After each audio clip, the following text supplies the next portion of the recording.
We cannot talk about the law of attraction without introducing to the subject the word momentum, because law of attraction is the reason that momentum exists. When you give your attention to something for as little as 17 seconds, at that 17-second point, there is a momentum that is discernible as another thought like it joins it, and so forth. So the more you focus, the more momentum. But the most important thing to understand about the way momentum works is that when you are sleeping, you have a reprieve of the momentum. In other words, your beliefs are in suspension while you sleep, which means the momentum of them, the law of attraction momentum of them, is slow to non-existent depending upon how well you are sleeping. So what that means is when you awaken in the morning, you have the opportunity to reestablish, if you want to, a vibrational starting point that law of attraction will begin to respond to right away. Now, usually when you wake up in the morning, you remember what you were thinking about yesterday, or more important, you re-achieve the emotional feeling place of what you were feeling yesterday. It's like, oh yeah, I remember I'm not happy. Or, oh yeah, I remember I'm lonely. I'm lonely now. Or, oh yeah, I remember I'm confused. But what we want you to realize is that you don't have to be the same lonely today that you were yesterday, because that night's sleep changed the momentum.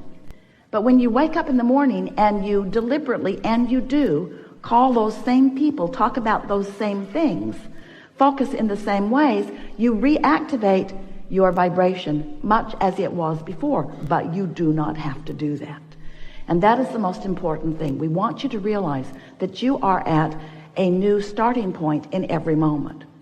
But it is unlikely for you to begin to think all new thoughts when you wake up.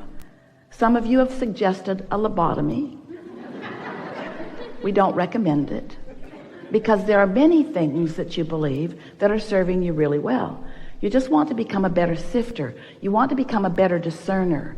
You want to become better at caring about how you feel and then focusing in ways that accomplish that. If we can, in some way, offer enough words don't teach, and analogies, words don't teach, and conversation, words don't teach.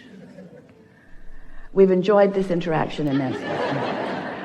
If we can offer enough to stimulate within you the awareness that your point of attraction is everything, because you are the center of your universe, and that you are the perceiver of it, which means you are the vibrational interpreter of it. You translate your vibration into the reality that you are living, into what you are seeing and hearing and smelling and tasting and touching. If we can convince you that since all those things are true, that the only thing that matters to you is how you feel. If you can leave this room with a new determination within you that you now, more than ever before, care about how you feel and mean to do something about soothing yourself. Esther was on an airplane last week going from Boston back to San Antonio. And there was a beautiful family sitting in front of her, a mother and a child about 6 years old, and two little twin boys who were about 2, maybe, if even. They were walking, sort of kind of talking. And they were all strapped into their 4 seats. And Esther was sitting right behind the mother. And when the airplane took off, one of the little boys across the aisle from his mother was terrified. It was probably his first flight, and the roar of the engine, the sound of the machine, the feeling of it on the runway, he was hysterical. And he wasn't spoiled, he was hysterical. He was frightened. It was a new experience, and the power of the airplane scared him. His mother and the flight attendants looking right at his mother like, do not get out of your seat. Do not get out of your seat. And Esther is thinking, if I were that mother, I would be out of my seat now. So the airplane got in the air, and once it was stable, long after Esther thought it was stable, the flight attendant gave her the knowing nod, like, now that your child is out of oxygen. So now mother moved over into his seat and held him tight in her arms, just tight in her arms, kissing the back of his head and holding him tight in her arms. And gradually he settled down back into his knowing that all was well. And Esther watched that, and she said to her friend sitting next to her, I want to do that with everyone on the planet. I want them to sit on my lap, and I want to hold them in my arms, and I want to say, it's okay. It's okay. Everything's okay. Everything's okay. Everything's okay. She wants to do it to herself. She wants to soothe herself into a point of attraction that allows her what she wants and deserves. She wants you to be soothed into a point of attraction that allows you what you want and deserve, because that is the only missing factor. How you feel.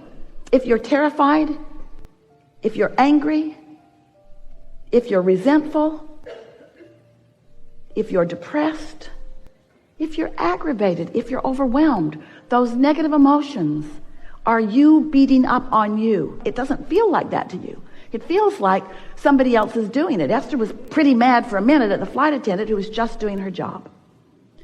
But it made Esther want, with everything that she is, to just make sure that she takes care of feeling good. In other words, someone asked us the best question that has ever been asked a few weeks ago. And the question was, Abraham, how do you get rid of doubt? And we said, you get rid of it before it starts, which was so annoying. Because when you're in the middle of it, that answer doesn't apply. How do I get rid of it before it starts when I've already got it? And we say, well, eventually you're going to sleep and you're going to get up tomorrow, and tomorrow you're going to soothe yourself better so that doubt never gets started. Doubt will never get a foothold if you're watching what you're doing. So Esther began applying that to herself. She woke up every morning with a determination that she was going to find a good feeling place and that she was going to maintain it as long as she could. The first day, she didn't even get out of bed before it was too late. The second day, it was better. The third day, she didn't make it through breakfast. In other words, it took quite a while of Esther caring more about how she felt than tending to emails, caring more about how she felt than tending to what was going on with other people. In other words, you've got to put yourself first. You've got to be so selfish.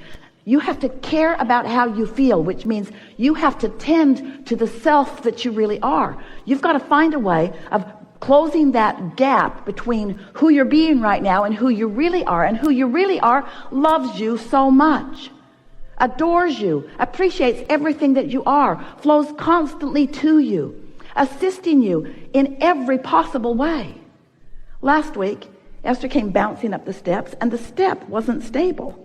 When she stepped on it, it caved in, and her foot went between the step and the stage. Scraped up her shin. She stumbled onto the stage.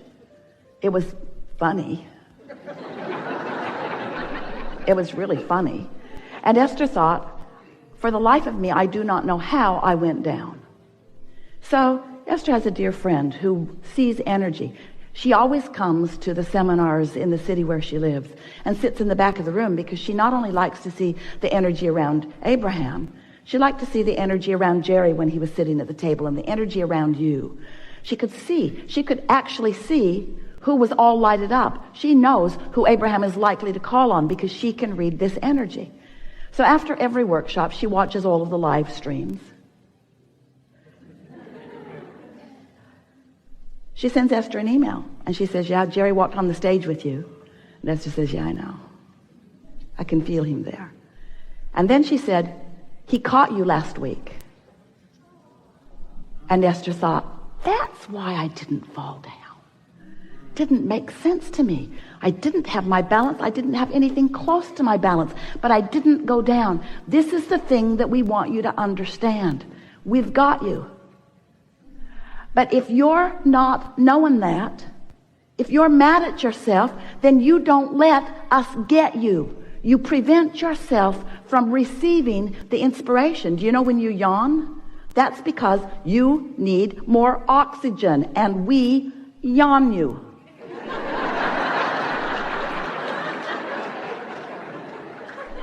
All of you are receivers, you see. How often are you in traffic and you know to do something that prevents something? How many things do you prevent that you don't even know you prevent? So many, because you're receiving constant impulses. You are so blessed. You are so tended to. We are so aware of you, and you are so in your own way so much of the time as you're complaining about this and worrying about that, watching CNN. So we want you to know that you are the focal point of so much awareness, and that when you ask for something, we all know it, and we see clearly the path for you to move from where you are to where you want to be. And you know what? You want it to be a direct path. We don't. We want you to have fun along the way to the path. We want you to pick up more things along your physical trail along the path. We want you to gain more clarity along the path. We want you to continue to feel your vortex full of more things that you want along the path. Because you know why? It's a very long path. You know why? It's a path of eternity. So you keep being in such a hurry to get over there. I really want to be over there. I'm not happy over here. Then you're not ever going to get over there. Can't get over there. Can't get there from here. If you're unhappy over here about what's over there that you don't have over here, you can't get over there. So what we want you to understand is that it's never about getting over there. It's about preparing over here so that over there can come over here where you are. Did you get that? Because this is about law of attraction. This isn't about law of assertion. It's not law of getting things done. It's not the law of proving worthiness. It's the law of attraction. It's about you finding some way to think some sort of thought, to hold yourself on your own lap and soothe yourself. I am a good person, and I am doing well, and all is really well, and it's getting better. And I am figuring this out, and things are going my way. And I'm getting clearer every day, and I'm having fun in the process of doing this. And I'm understanding the creative process, and I know that this is a universe based upon attraction, and I know about vibration, and I know what I'm doing with vibration. I'm getting better at it every day, and there's evidence every day that lets me know that. As you soothe yourself, as you do something about tending to your point of attraction, which is all that matters, because everything else is already done, you see. It's like sometimes, we'll just give you a sort of analogy. You've asked for it, and you're summoning it, but you've got your shield up, your cloaking device. You've got your umbrella up, old style. You've got your umbrella up, and everything that you want is flying to you, but you're deflecting it with your habits of thought, with your bogus, ridiculous habits of thought. Like unworthiness or unreadiness or not in the right place-ness or being mad at somebody else. So we're eager to talk with you about whatever is important to you. Nothing is off limits. You will notice a perfect unfolding in the way this all comes together. We are a collective consciousness. This combination of beings has never been before unto all of the universe. There are far, far, far more of us than the 700 or 800 of you that are in this room, and the other thousands that are around the planet watching this. There are more of us participating with you here than you have the ability to comprehend. Everyone who has ever been is interested in what's going on here today. So let's have some fun. What do you want to talk about? All right, now just be real easy about this. If we don't call on you, it's all right, because we'll get to what you want to talk about.